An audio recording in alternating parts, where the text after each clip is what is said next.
মিষ্টু কি হয়েছে? কোথায় গেল বলে কি খুঁজে বেড়াচ্ছিস? তুমি চুপ করে দাও। কোথায় গেল? কোথায় গেল? কোথায় গেল? আরে বলবি তো কি হয়েছে?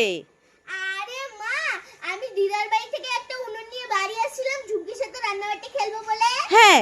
দেখো সেই উনুনটা এখন আমি খুঁজেই পাচ্ছি না। তুমি কি দেখেছো? আরে না না, আমি উনুন দেখিনি। আমি দেখলামই না কেমন তোর দিদা উনুন বানিয়ে দিয়েছে। আমাকে বলছে তুমি কি দেখেছো? ভালো করে খোঁজ, ভালো করে দেখে রাখবি না?